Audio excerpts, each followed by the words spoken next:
start the recording. Hello, my name is Abraham Mangana, and I used to be in the Unity building. Now I attend Rhode Island College, and I'm an operations management major, as well as a second major is general management. So first, when I pick a class, I go based on the requirements that my advisor gives me.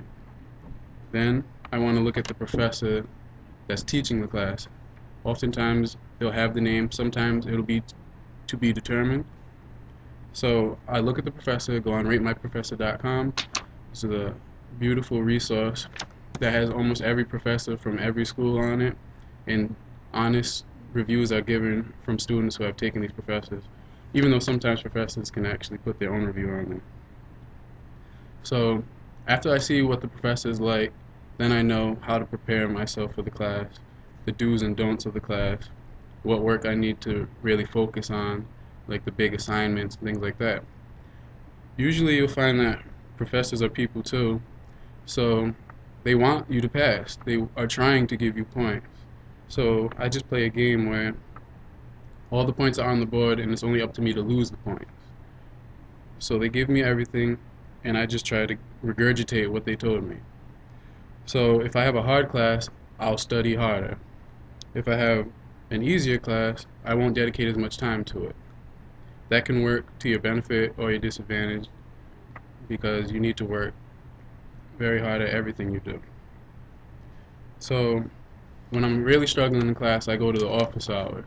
Professors seem to love it when you show up and show the extra initiative. That way, they'll give you a little extra help and give you the benefit of the doubt on the exams. So you can go up to the professor, you have a relationship with them while you're taking the exam. They might be more willing to help you with a question than willing to help a person who never shows up. They barely even know their face. So when I was taking an economics class at Rick, I had a professor that he wrote his own textbook, and I was a freshman at the time, so I'm thinking, I don't need to show up. I'll just read the book, take the exams, do the homework, and I'll be fine. Unfortunately, since he wrote his own textbook, you can't understand anything that's in it unless you show up to class. So with every class, at Rick at least, the PowerPoints that they show every day is going to be what you use to pass the exam. So showing up to class is very, very important. It's the only way that you'll be able to learn.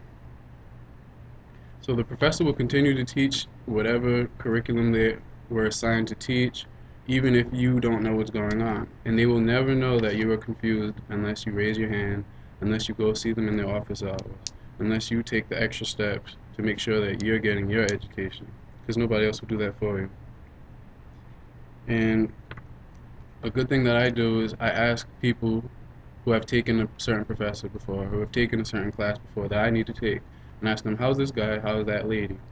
And they'll tell me the do's and the don'ts, who to stay away from, who to take. There's always professors that everyone, oh, that's an easy A, or everyone will tell you, don't take that person because they're too anal, they're too crazy, they have too many expectations.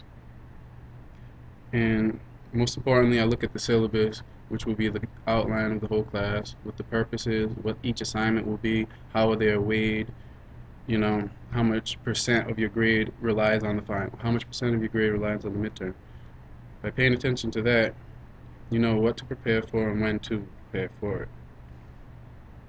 And most importantly, there are tutors offered at pretty much any school. Your friend could be a tutor, and there's definitely professional areas that can be a tutor, like the this Oasis, I believe, at Rick.